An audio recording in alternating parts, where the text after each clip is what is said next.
দেশে অনবরত একটার পর একটা মব চলে যাচ্ছে। আসলে কখন কোথায় মব যে হাজির হবে কার বাড়িতে এটা বলা মুশকিল। বর্তমানে খুবই একটি সমস্যা। 5 তারিখের পর থেকে দেশে সবচেয়ে বড় যে সমস্যা দেখা দিয়েছে সেটা হচ্ছে স্কুল কলেজ থেকে শুরু করে রাস্তাঘাট অফিস আদালত ইভেন এখন বাড়ি পর্যন্ত চলে এসেছে এই মবের এই সমস্যাটা। মব মানে আপনারা জানেন যে এক ঝাঁক লোক, দুর্বৃত্ত লোক, তারা বাসায় এসে আপনাকে হেনস্থা করবে, আপনার বাসা ভেঙে দেবে, এই ধরনের। তো গতকাল রাত্রে গুলশানের একটি বাসায় তল্লাশির নামে ভাঙচুর ঘটিয়েছে। সেটা হচ্ছে ঢাকার গুলশান একটা অভিজাত এলাকা। সেখানে যদি এরকম সমস্যা ঘটে তাহলে বাংলাদেশের আর কোথায় কী অবস্থা ঘটতে পারে।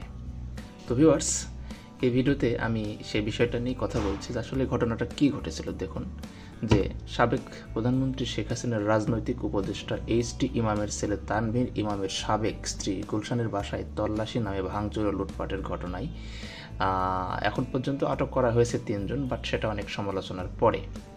এটা সবচেয়ে যে বড় বিষয় দেখা যায় যে ওখানে সোশ্যাল মিডিয়াতে আপনারা দেখতে পাবেন যে অনেক ছড়িয়ে পড়েছে। সেখানে পুলিশ, র্যাব এবং ইভেন সেনাবাহিনীর সামনে এই দুর্বৃত্তরা সেখানে তল্লাশির নামে এই ভাঙচুরগুলো করেছে, অথচ সেনাবাহিনীর সদস্যরা এবং পুলিশ সেখানে পুতুলের মতো দাঁড়িয়েছিল। তো এখানে তারা যেটা বলছে যে গুলশানের বাসা বিপুল পরিমাণ অবৈধ অর্থ, অস্ত্র ও আওয়ামী লীগের দোসরদের লুকিয়ে রাখা হয়েছে। এমন তথ্যের ভিত্তিতে মঙ্গলবার মধ্যরাতে দরজা ভেঙে তল্লাশির নামে 20 থেকে 25 জন লোক ঢুকে পড়ে। সেখানে প্রবেশ করে বাসাটি ভাঙচুর ও লুটপাটের চেষ্টা করে তারা। 999 এর মাধ্যমে খবর পেয়ে রাত 12টায় ঘটনাস্থলে আসে গুলশান জোনের ডিসি, গুলশান থানার ওসি সহ সেনাবাহিনীর সদস্যরা। সেখান থেকে 3 জনকে আটক করা হয়, তাদের বিরুদ্ধে থানায় মামলা প্রক্রিয়াধীন। কিন্তু সবচেয়ে যেটা বড় কথা যে এইচ.টি. ইমামের যার এখানে বলা হচ্ছে তানভীর ইমামের যে এটা বাসা তাও না, কিন্তু তানভীর ইমামের স্ত্রীর বাসা, অর্থাৎ প্রায় 20 থেকে 25 বছর আগে তাদের মধ্যে সারাসারি হয়ে গেছে, ডিভোর্স হয়ে গেছে। তারা মনে করেছে যে এখানে আওয়ামী লীগের দোষর লুকিয়ে আছে, তাই তারা আক্রমণ করেছে। এখন প্রশ্ন হচ্ছে যে আওয়ামী লীগের দোষর থাক, টাকা থাক, যাই থাক, এটা তো দেশে আইন আছে, কানুন আছে, এখানে তো পুলিশ আছে, সেনাবাহিনী আছে, তারা সেটা তল্লাশি করবে, তাদের বিরুদ্ধে দুর্নীতির কেস হবে বা আইনিভাবে তাদেরকে শাস্তির আওতায় নিয়ে আসতে হবে।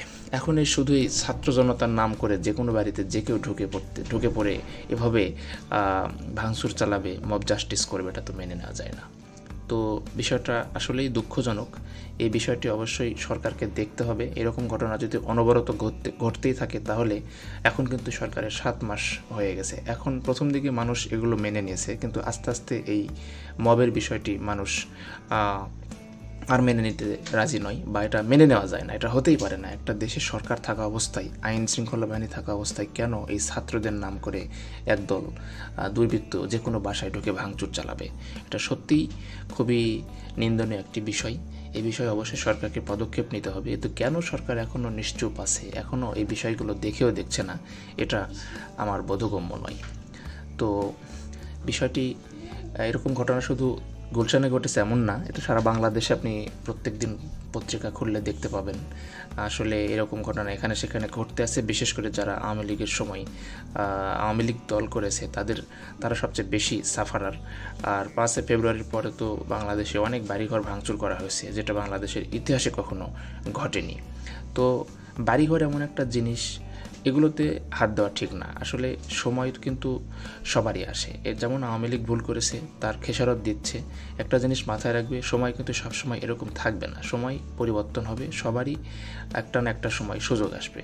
সো এমন কিছু কর্ম করা উচিত নয় যেই সময়ের প্রতিশোধ বা এই সময়ে আপনি যে কর্মটা করছেন সেই প্রতিফল আপনি সামনে পাবেন। তো যাই হোক, ভিডিওটা লং করতে চাচ্ছি না, বিষয়টি অনেক দুঃখজনক।